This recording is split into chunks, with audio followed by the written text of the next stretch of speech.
Hey everybody, it's Rob from Flailthroughs. This is Gundam Battle Operation 2, and this is another request for Gaplant TR5 Hyrule, who wanted one of the Paptimus Sirocco suits in AEUG capture colors. So I went with the Palace Athena because I hadn't used it much recently, and also just I tried the colors on the Balanoak Saman, and they did not work at all. So this was the suit that I could find colors for on the at the costs that I was working with at the time, which I think topped out at 600, and since the O doesn't come in till 650, and I don't have the Masala yet, the Palace Athena seemed to be the best choice.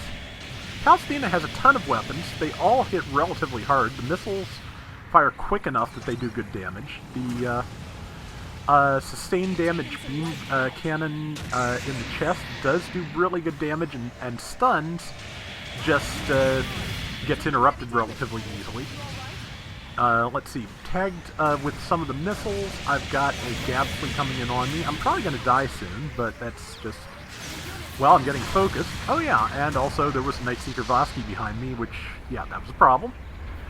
They frequently are, especially as a support. But yeah, it's got a lot of good weapons, and it's a decent suit. And like I said, I hadn't used it in a while, and was just feeling like I was getting into a good place with like suits with a bunch of weapons after running the Dagdoll. So I decided to give this a go. Dagdoll really is a lot of fun. I want to go back to that soon.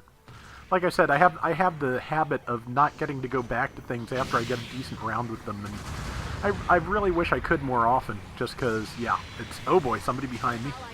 And yeah, I'm pretty sure it was the Nightseeker V, and I just ran when until luckily one of my teammates took it down. I know there's someone behind me taking shots at me, so I just need to get out of their line of fire, even temporarily. And use the wrist gun to finish that off. And now, if I can get into a good position to use the chest beam cannon, or are they shoulder? I'm not sure. Either way, they're the stun ones, but also, yeah, there we go. 4,300 is pretty good. It's not quite the record I've gotten with this. I think I don't know if it was in this round or one of the other ones I did trying to get this, that I managed to do a lot of damage to a Dryson, because I think, you know, the larger the hitboxes, the more damage you're going to do. So I'm about to die, though. Very much so, I think. Yep, I was trying to get around the corner, but I didn't really have time. I would have been better off using those iframes to ready up something and just hit that thing at least once. But, oh well. And we are a tiny bit behind, like a statistically insignificant amount behind at this point. Could expand, and I'm restlessly trying to decide which point to spawn from. I think E is probably the best choice, because I'd be way back in the corner if I went to B. I might have a chance to get behind them, but probably best to just go with my team. Especially since if I get myself isolated behind the enemy team as a support, that's not really optimal. Let's see, there's the Dryson. Maybe this is the time. Nope, because it iframed directly through, but did not really pay enough attention to what I was doing, and took some damage. And got all the missiles. I like the missiles. Just they can do as much or more damage than the GPO2 MLRS's missiles. It's just that I think they're even harder to aim to a certain extent. For one thing, you're going to stun yourself if you're in a narrow corridor. For another thing, you're probably going to stun your allies if there's anybody standing next to you. So, yeah, definitely one of those things of it re-readies fairly quickly and does a lot of damage, but the you know, extremely situational use for them kind of prevents them from being overpowered, in my opinion. Also the fact that, you know, I'm a fairly large target, and I can only take so many hits. Is this my Dryson shot? Yes. Yeah, 5,300 on the Dryson, because I got it sideways, and it was stunned and perfectly still. That may be the trick to using it, and I may have to try and use it that way more frequently, just the ability to follow up on something else that an ally has stunned for you. Because, yeah, that's going to be That's going to be the easiest way to get the maximum possible damage out of that. But that's another one that just because it's situational, and that was dumb, I'm not even sure why I did that. But because it is so difficult to get the most possible damage out of that, it's okay that it reloads as fast as it does, because it reloads really fast. And, let's see, I think we're doing fairly well so far. 97 to 89, decently. And, let's see, 2.5 minutes left. Yeah, we've got, as you can see, we've got a couple of raids on our team. One's a Pixie at 600, and one is a Rigazi. And, let's see, 2:15 left, and I got distracted by something at my desk making noise. I'm not even sure what it was, but ow. Ow, and also ow, because, yeah, taking a lot of hits.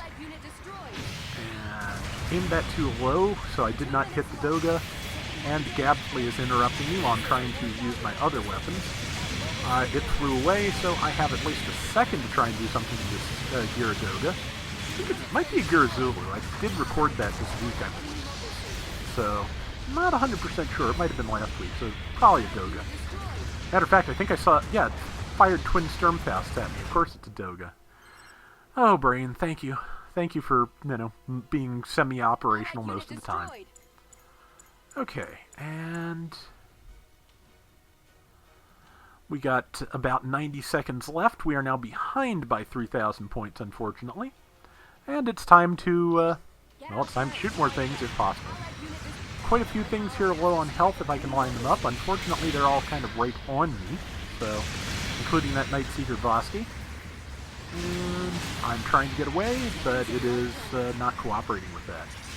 Gabfley managed to catch it in a counter, which is nice. I didn't quite have the time to do the same to the Zeta, but I can at least try and shoot the Zeta, except I'm getting stunlocked by its allies. This enemy team is functioning pretty well together, as you can see, so managed to get a kill there. There's another possible kill over there, but they got around a corner, so I'll just nuke this Doga. And I nuked it pretty well, and got the kill there. Somebody got the low hit point thing there, and we've got a lead, which I don't think I had noticed yet. I think I was so focused on hitting things that I didn't pay enough attention to what the team was doing.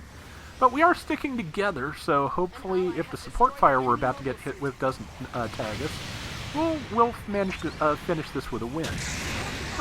Solid tag on the Dryson and the pilot of the mobile suit that dropped in, and a couple other things. So, good damage, and yeah, I think we're going to make it. So, yeah, like I said, decent round, and thank you again to whoever put all the capture colors up on the Gundam Wiki, because having a handy reference sheet for that really does make my life easier.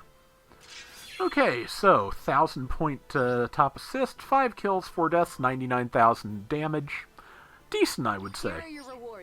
So that is going to do it for today's Gundam Battle Operation 2.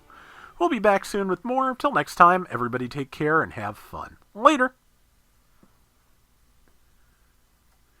So, I'm recording this probably as much as a week, maybe 2 in advance, so we'll see what has been added to the game by the time this gets run. Kind of hoping we'll get more Advance of Zeta stuff. Actually, the Gaplant Rairu would be a nice one, but there's enough Gaplant variants in Advance of Zeta that we could very easily fill out a Gaplant, mobile suit type triangle. There's one in there that would work as a general, and one that would work easily as a support. So yeah, we could go all sorts of places with that.